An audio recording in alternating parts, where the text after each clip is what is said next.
un propósito con él. Pero José no sabía lo que estaba pasando. Ya le dije, José, Génesis 37. José fue arrancado de los brazos de su padre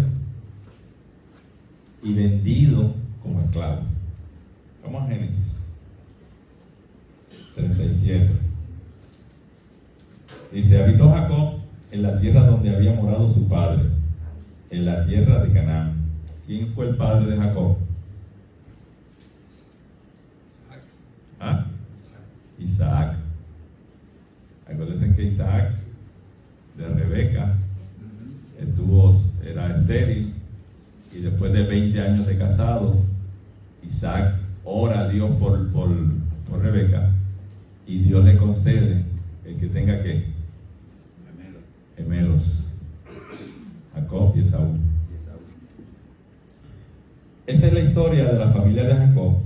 José, siendo de edad de 17 años, apacentaba las ovejas con sus hermanos, y el joven estaba con los hijos de Bilha y con los hijos de Silpa, mujeres de su padre, e informaba José a su padre la mala fama de ellos. Estaba José en el campo con sus medios hermanos, porque eran medios hermanos. Ya estos medios hermanos pues eran adultos ya, porque José y Benjamín fueron los últimos dos hijos que tuvo Jacob, y los tuvo en su vejez. Por eso amaba tanto a estos muchachos. Y ya los hijos anteriores pues ya eran adultos, sumamente adultos. Pues estos hijos de Jacob, tenían mala fama, eran traviesos. No, en toda la comarca los conocían como que eran malos. Y José pues le informaba a su padre de la situación de sus hermanos, de las travesuras que hacían. Y sus hermanos pues no le hablaban pacíficamente a José. Dice: y amaba Israel a José más que a todos sus hijos, porque lo había tenido en su vejez, y le hizo una túnica de diversos colores. Y viendo sus hermanos que su padre le amaba más que a todos sus hermanos, le aborrecían, y no podían hablarle pacíficamente. Y soñó José un sueño, y lo contó a sus hermanos, y ellos llegaron a aborrecerle más todavía. Y él les dijo: oíd ahora este sueño que he soñado. He aquí, atábamos manojos en medio del campo, y he aquí que mi manojo se levantaba y estaba derecho, y que vuestros manojos estaban alrededor y se inclinaban al mío. Le respondieron sus hermanos: ¿reinarás tú sobre nosotros, o señorearás sobre nosotros? Y la aborrecían aún más a causa de sus sueños y sus palabras. Soñó otro sueño, y lo contó a sus hermanos, diciendo: he aquí, he soñado otro sueño, y he aquí que el sol y la luna y 11 estrellas se inclinaban a mí. Y lo contó a su padre y a sus hermanos. Y su padre le reprendió y le dijo: ¿qué sueño es este que soñaste? ¿Acaso vendremos yo y tu madre y tus hermanos a postrarnos en tierra ante ti? Y sus hermanos le tenían envidia, mas su padre meditaba en esto. Después fueron sus hermanos a apacentar las ovejas de su padre a Siquem. Y dijo Israel a José: tus hermanos apacientan las ovejas en Siquem. Ven y ve, y te enviaré a ellos. Y él respondió: heme aquí. E Israel le dijo: ve ahora, mira cómo están tus hermanos y cómo están las ovejas, y tráeme la respuesta. Y lo envió del valle de Hebrón y llegó hasta Siquem. Y lo halló un hombre andando él errante por el campo, y le preguntó a aquel hombre diciendo: ¿qué buscas? José respondió: busco a mis hermanos, te ruego que me muestres dónde están apacentando. Aquel hombre respondió, ya se han ido de aquí. Yo les oí decir, vamos a Dotán. Entonces José fue tras de sus hermanos y los halló en Dotán. Cuando ellos lo vieron de lejos, antes que llegara cerca de ellos, conspiraron contra él para matarle. Y dijeron el uno al otro, he aquí, viene el soñador. Ahora pues, venid y matémosle, y echémosles en una cisterna, y diremos, una mala bestia lo devoró, y veremos qué será de sus sueños. Cuando Rubén oyó esto, lo libró de sus manos, y dijo, no lo matemos. Y les dijo Rubén, no derraméis sangre, echadlo en esta cisterna que está en el desierto, y no pongáis mano en él, por librarlo así de sus manos, para hacerlo volver a su padre. Sucedió, pues, que cuando llegó José a sus hermanos, ellos quitaron a José su túnica, la túnica de colores que tenía sobre sí, y le tomaron y le echaron en la cisterna, pero la cisterna estaba vacía, no había en ella agua. Y se sentaron para comer pan, y alzando los ojos miraron, y he aquí una compañía de ismaelitas que venían de Galaad, y sus camellos traían aromas, bálsamo y mirra, e iban a llevarlos a Egipto. Entonces Judá dijo a sus hermanos, ¿qué provecho hay en que matemos a nuestro hermano y encubramos su muerte? Venid y vendámosle a los ismaelitas, y no sea nuestra mano sobre él, porque él es nuestro hermano, nuestra propia sangre. Y sus hermanos convinieron con él, y cuando pasaban los madianitas, mercaderes, sacaron ellos a José de la cisterna y le trajeron arriba, y le vendieron a los ismaelitas por 20 piezas de plata, y llevaron a José a Egipto.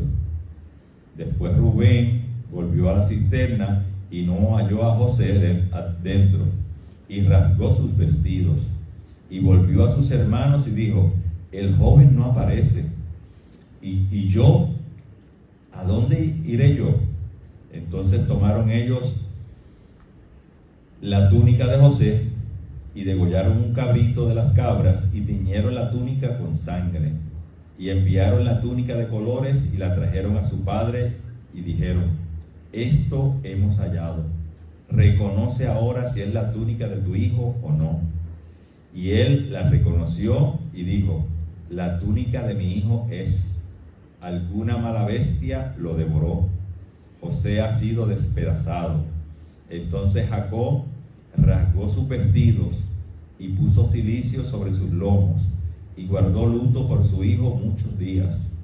Y se levantaron todos sus hijos y todas sus hijas para consolarlo, mas él no quiso recibir consuelo, y dijo, descenderé enlutado a mi hijo hasta el Seol.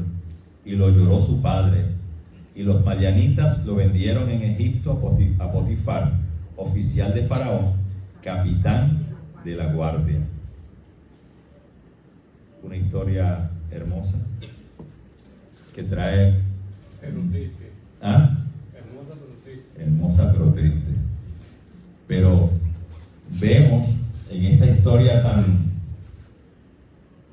hermosa, como dice el hermano, pero triste, vemos que primero, un joven contento, feliz, servicial, dinámico, un príncipe, porque José era un príncipe.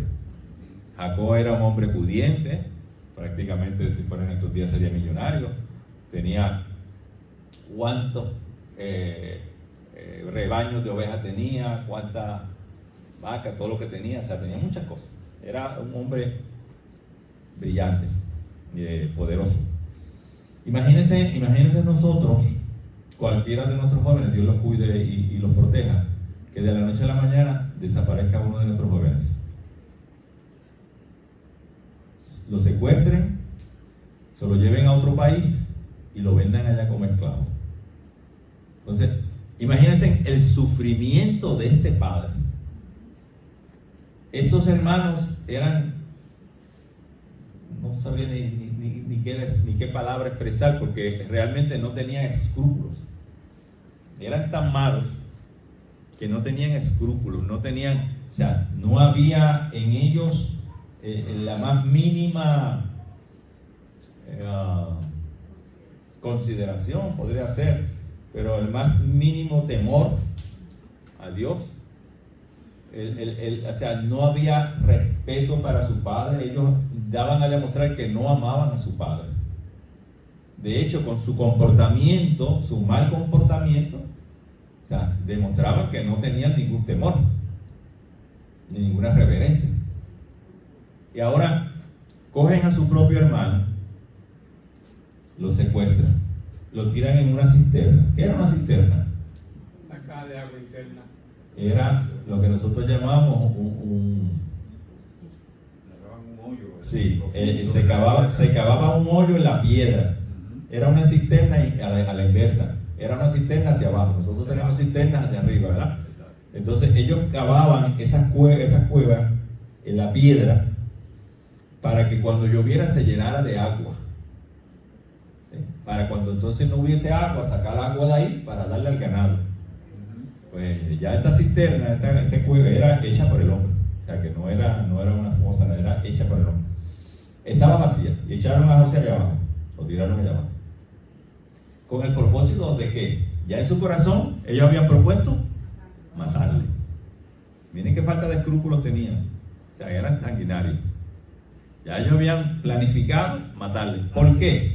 Antes de eso habían destruido la ciudad de Siquem, los habían matado a todos porque uno había violado a Dina. A Dina, sí. Eran malos. Era sanguinario. No tenían escrúpulos ni temor.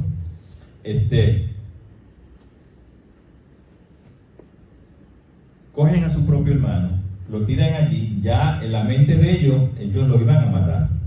Que interviene Rubén, que es el hermano mayor, para que no lo maten. Y no, échalo en esa cisterna. Porque ¿qué pasa? Ya, los planes de Rubén era volver, cuando ellos se fueran, volver, sacarlo y llevárselo a su padre. Pero Rubén se va, ellos se sientan a comer muy placenteramente, como si nada estuviera pasando. Se sientan a comer pan.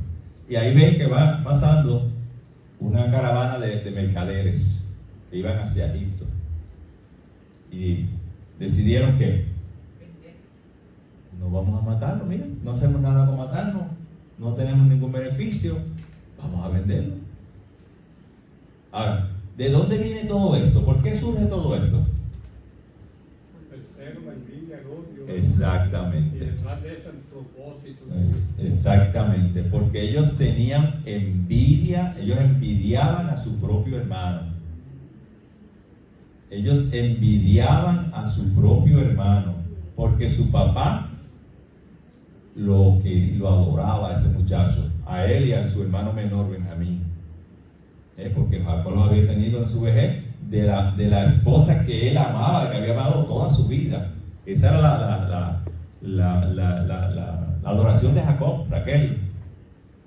Y Raquel era estéril, y después de muchos años vienen estos dos muchachos, ya siendo avanzados en edad, para que ustedes vean cómo es Dios.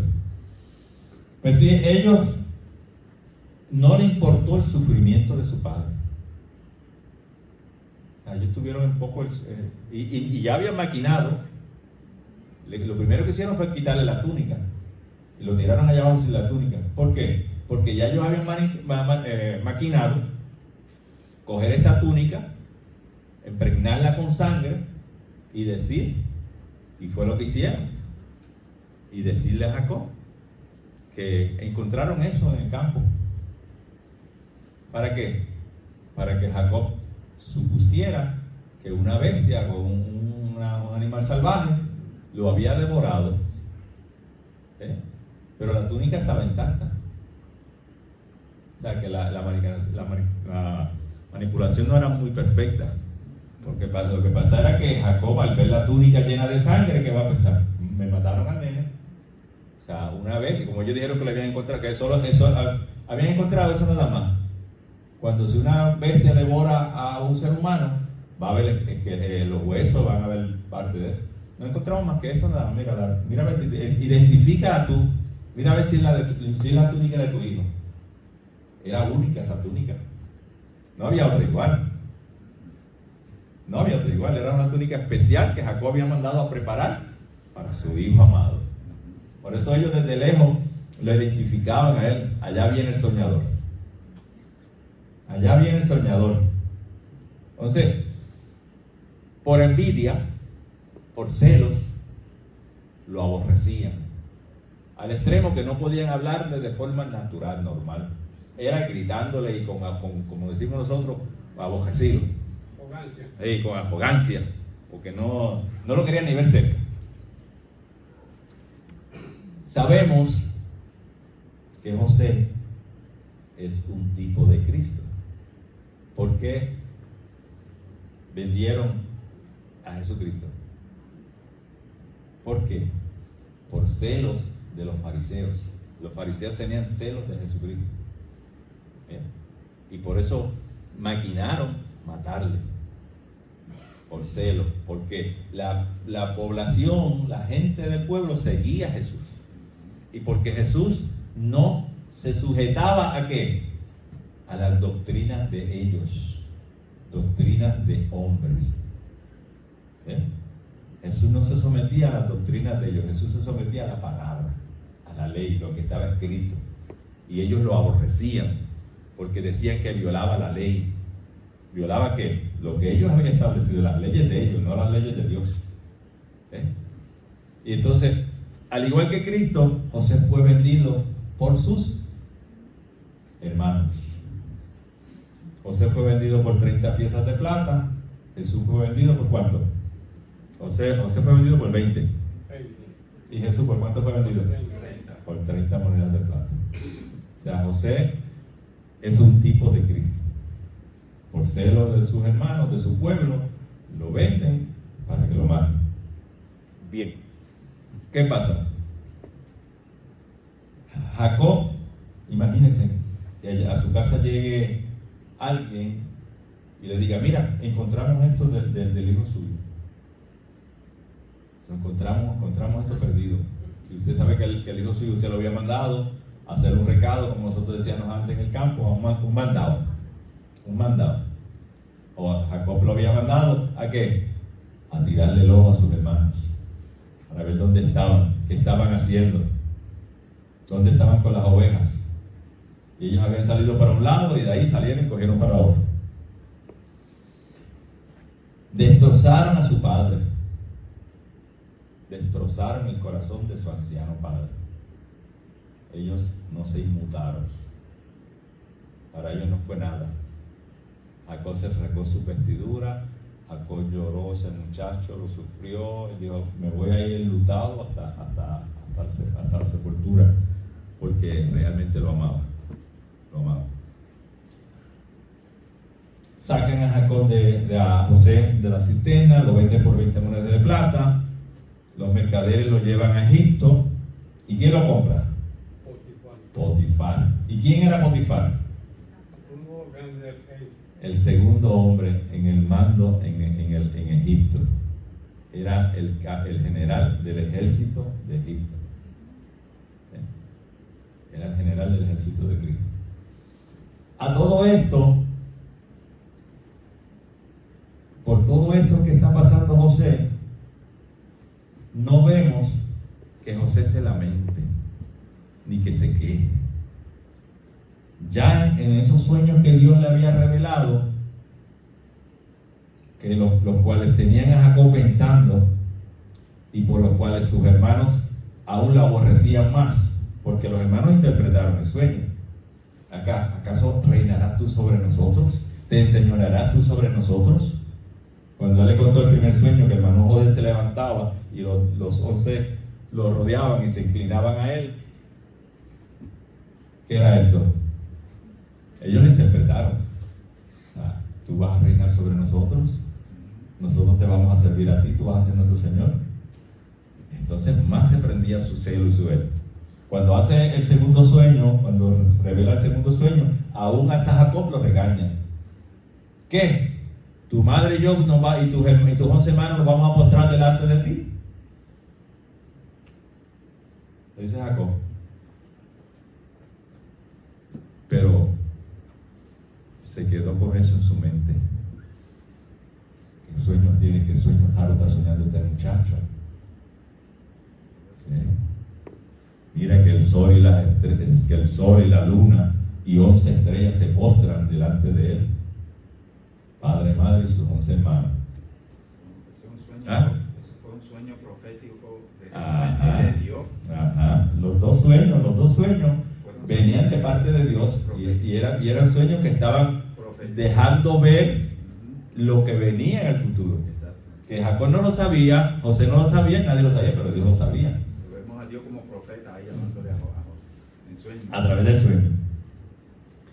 Llega a la casa, llegan los mercaderes, los ponen para la venta y Potifar lo compra.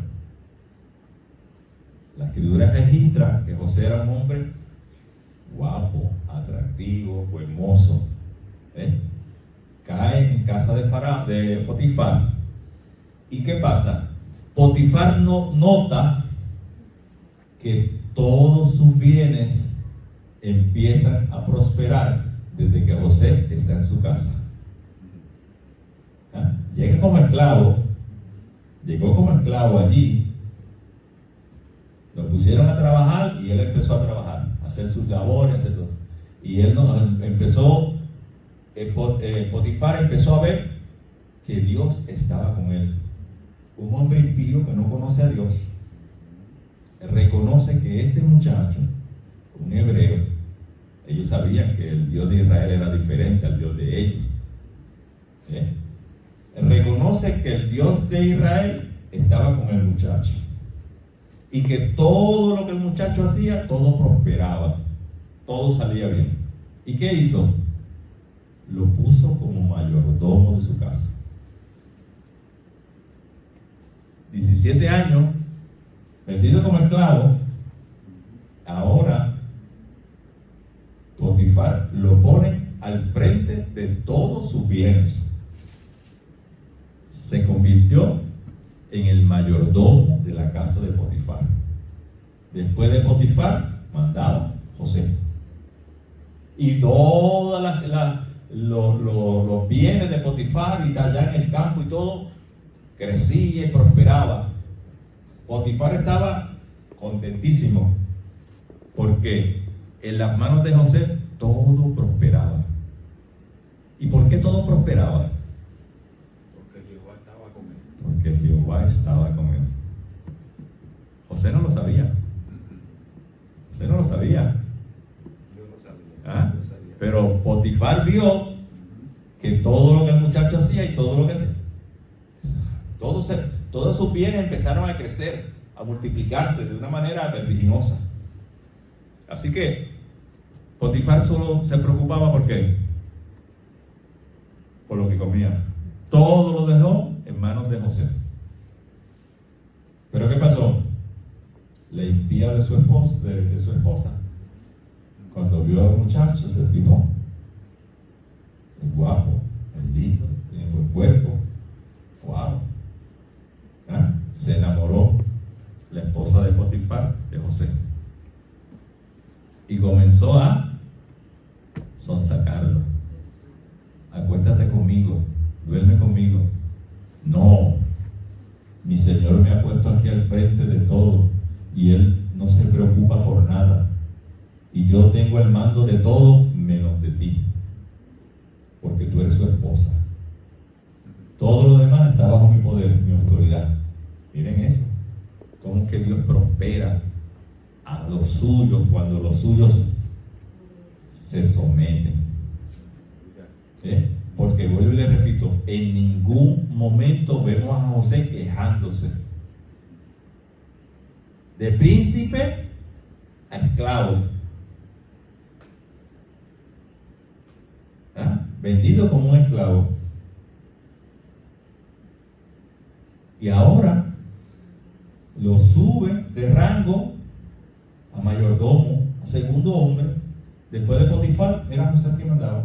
O sea, todos los demás sirvientes, todos los demás esclavos que tenía Potifar, estaban bajo el dominio de José. José controlaba todo. Pero viene la arpía y empieza a tratar de sonsacar a José. No lo logra. Parece que hizo un plan para que todos los sirvientes de la casa ese día no estuvieran, porque solamente estaba ella y José. Y como José no había querido ceder ante sus caprichos, pues le brincó encima, como nosotros decimos acá. Y se la agarró de la ropa y José, por camino para que te quiero, Matita para que te quiero, a coger. Cuando llega, José se va y ella empieza a dar gritos, Cuando vio que José se fue y dejó la ropa, empezó a dar gritos, como si José hubiera tratado de violarla. Cuando llega Potifar, ese esclavo que traíste aquí, mira lo que hizo, trató de abusar de mí. Se supone que Potifar mandara a matar a José. Lo mandara a matar, porque esa era una violación grave y solamente la muerte era lo que era. Pero ¿qué pasa? Yo estoy seguro que Potifar no estaba muy confiado de su mujer. Él sí sabía lo que era José y quién era José, pero ante la duda, saluda, como dicen por ahí, ¿verdad? ¿Qué hace con José? Lo manda a la cárcel. Llega José a la cárcel. El carcelero ve en José buenos dotes. Líder. Ve un líder. O sea, ¿qué hizo José cuando llegó allí? No se echó a una esquina a llorar, ni a dar gritos, ni a quejarse, ni a lamentarse. No se deprimió. Empezó a ayudar a los demás prisioneros. Empezó a ayudar. No se quedó sentado en una esquina o en la cárcel, sentado ahí. No, él empezó a ayudar sin que nadie le dijera, mira, haz esto, haz aquello. Él de su iniciativa salió de él empezar a ayudar a los demás presos. Y el carcelero vio esto. Oye, este muchachito se ve bueno, tiene buenos sentimientos y todo. ¿Ah? Así lo dice la Biblia, que era de hermoso semblante y de buena presencia. Sí. Bella presencia. Eso en cuanto a lo físico, sí. Pero tenía otras características, que era trabajador, tranquilo, amable, ayudador. No estaba quejándose por nada. No se estaba lamentando. Mira, que yo estaba allá, mira lo bien que yo estaba y por culpa de la mujer de Potifar, mira, me mandaron para acá. No, en ningún momento. Comenzó a trabajar allí en la cárcel. Y se ganó la confianza del carcelero. Al punto que lo ponen a él como administrador de la cárcel. Estaba preso y seguía siendo preso. Pero aprovechó el encargado de la cárcel, aprovechó para quitarse de encima la responsabilidad. Y vamos a ver, mira, hazte cargo de los muchachos, tú vela por ellos y cuida de ellos. ¿Y quién llegó allí? El copero y el panadero de Faraón. Esos sí llegaron tristes y acongojados, porque estaban al lado del rey. ¿Y ahora dónde están? En la cárcel. Esos sí estaban deprimidos. No, pero no estén tristes. O sea, siempre buscándole la vuelta. No estén tristes, trabajen con calma. Y llegan un día, que yo siento, estaban acongojados y tristes. ¿Qué les pasa, muchachos? Que yo tuve un sueño y no sé qué significa. Y el otro dijo lo mismo, que yo tuve otro sueño y tampoco sé qué significa. Y allá Josué le interpretó los sueños, tanto al panadero como al copero. Y le dijo, el sueño lo que significa es que dentro de 3 días van a regresar, no puede ser 3 días, a su puesto. Ahora, el panadero, ¿qué le pasó? Ese fue el copero. Cuando panadero que llevaba una canasta en su cabeza llena de panes y los pájaros y todo venían y le comían los panes. Y cuando él escuchó que al copero le dijeron que 3 días vas a ser restablecido en tu puesto, pues él esperaba que le dijera lo mismo a él, ¿verdad? Desgraciadamente no, el caso tuyo no es diferente.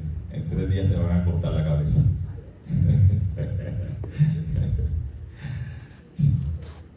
Entonces le dice José al copero: acuérdate de mí. Es como el malhechor de la cruz: acuérdate de mí cuando vengas en tu reino, ¿verdad? José le dice al copero: acuérdate de mí cuando estés allí al lado de Faraón, dándole la copita a Faraón.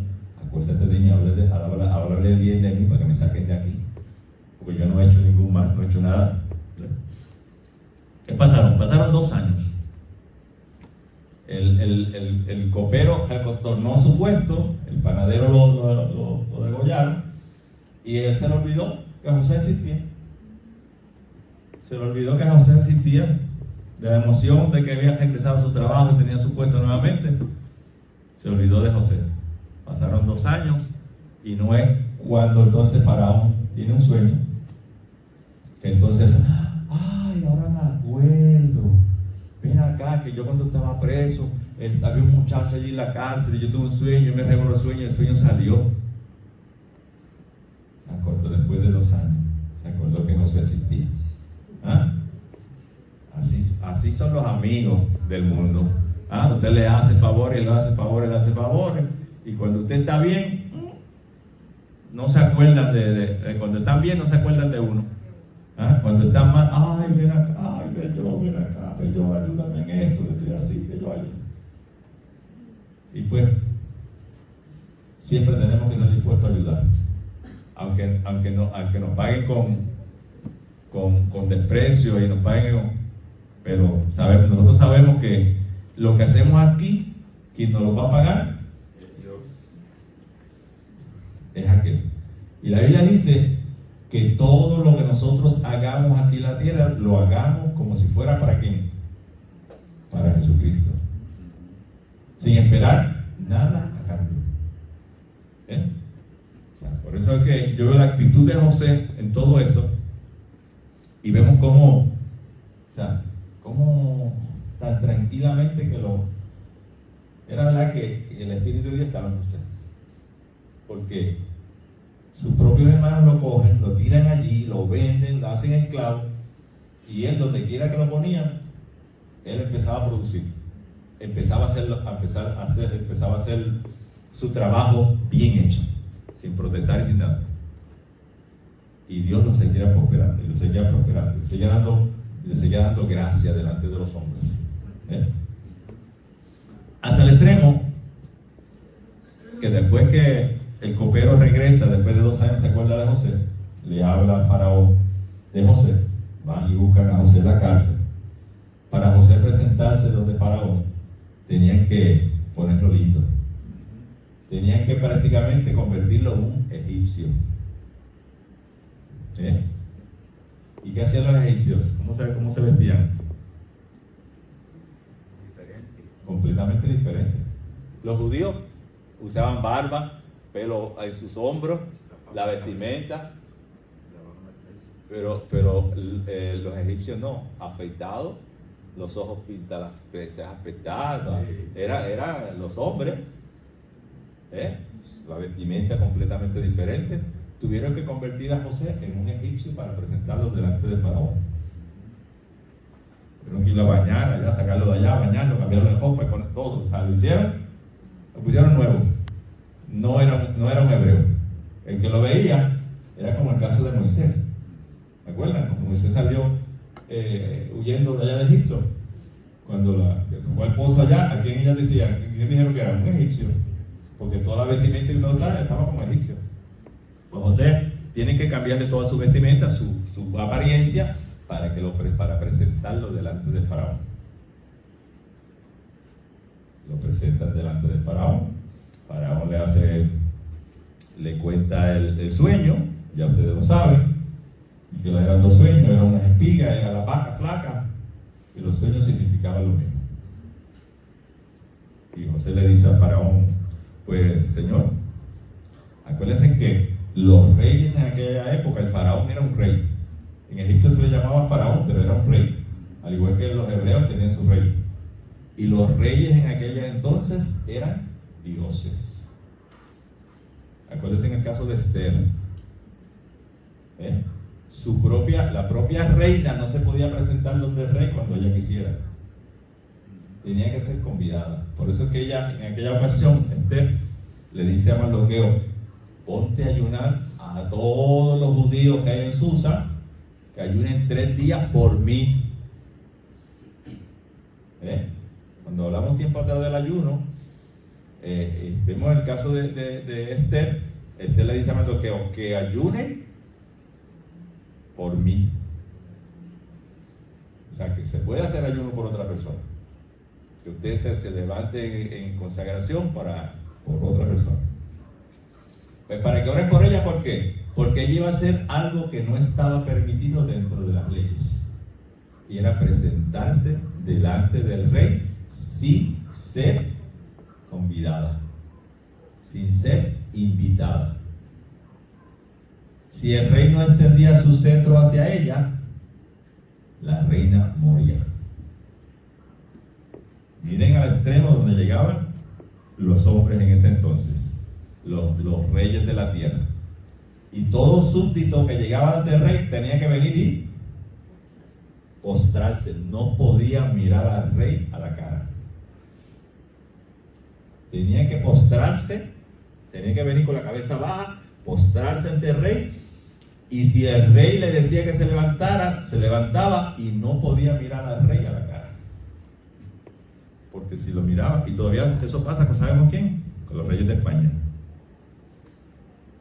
Usted no puede extenderle la mano y lo puede mirar a la cara, porque eso es una falta de respeto. Y en aquel entonces, los tiempos antiguos, eso era causa de muerte. Si usted no hacía esa reverencia, usted lo mataba. Pues José le hace unas recomendaciones a Faraón, y Faraón muy sabiamente y muy astutamente le dice: ¿dónde yo voy a conseguir un hombre así? Pero vemos en toda esta trayectoria, en toda esta historia, cómo Dios empezó con José poco a poco, preparándolo. Todos estos 13 años, desde los 17 hasta los 30, que es cuando José se le da el puesto de segundo hombre en Egipto, en el imperio más grande que existía y el más poderoso que existía en armamento en aquel entonces. Lo que hizo Dios fue que a través de estos 13 años y de toda esta trayectoria que va pasando José, Dios lo va preparando y lo va capacitando. ¿Para qué? Para ser administrador de un imperio completo. Y el imperio más grande que había en toda la tierra era el imperio de Egipto. El armamento más grande lo tenía Egipto en aquel entonces. Y entonces Faraón dice: ¿dónde yo voy a conseguir un hombre así? Como tú me estás diciendo. Pues no, el puesto es tuyo. Yo no voy a conseguir un hombre como tú, en el cual estén los espíritus de los dioses, decían ellos, porque él le podía interpretar sueños. Él decía que los espíritus de los dioses habitaban en él, pero no eran de los dioses, eran del Dios único y verdadero. El espíritu de Dios habitaba en José. Y José, un muchacho, un príncipe que viene de criar ovejas, ahora Dios lo pone como segundo hombre en mando del imperio egipcio. ¿Con qué propósito? Dios se tardó 13 años en prepararlo, y de una manera que a nadie, imagínense, a ninguno de nosotros nos gustaría que nos vendieran como esclavos, y menos que nos metieran presos sin haber cometido ninguna falta. Pero en todo esto, Dios va preparando poco a poco a José. Y de un niño, convirtiéndolo en un hombre y en un administrador de un imperio. ¿Con qué propósito, con qué fin? De que este muchacho hebreo sea el baluarte, sea el medio para qué, para proteger a su pueblo, cuidar y suplirle a su pueblo lo que su pueblo necesitaba para que pudiera sobrevivir. Los salvó de que no perecieran en el hambre. Exactamente, los salvó de que no murieran en el hambre. 70 personas entraron. Jacob, con toda su familia, 70 personas entraron a Egipto. Por 30 años estuvo José vivo y por 30 años vivió Israel con toda su gente en Gosén, la mejor tierra de Egipto. La mejor tierra de Egipto. Porque los egipcios no congraciaban con los pastores y con los que criaban.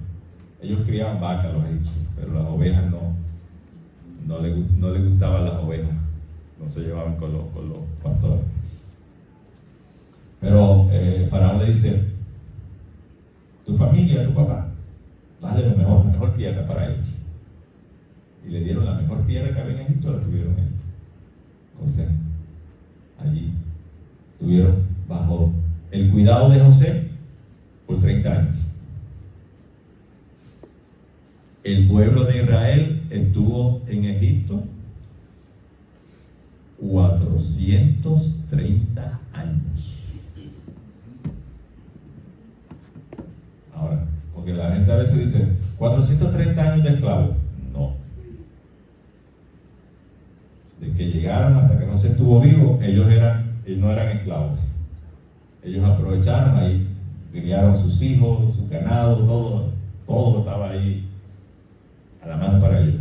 Una vez muere José, entonces que empiezan los problemas. Muere José y ya el faraón también había muerto, había otro faraón nuevo, y ahí entonces es que entonces el celo y el miedo se apoderan del faraón y entonces empieza a esclavizar el pueblo de Israel. Pero vemos en esta historia de José cómo Dios utilizó a este muchacho 13 años, lo preparó de una manera que uno dice: wow, por lo que pasó, todo lo que sufrió, pero Dios le dio el gato. O sea que nosotros nos tenemos que identificar con José. No importa las pruebas, las tribulaciones, las amarguras, el sufrimiento, enfermedad, todo. Nunca quejarnos delante de Dios. Nunca quejarnos delante de Dios. Aunque estemos como Job en un baño de ceniza, jascándonos con un canto de tinaja, porque el picor no nos deja vivir. Jehová dio, Jehová quitó, sea el nombre de Jehová bendito. Dios les bendiga, Dios les guarde. Adelante en el Señor. Sigamos adelante, que ya cada día que pasa es un día menos para llegar al reino de los cielos.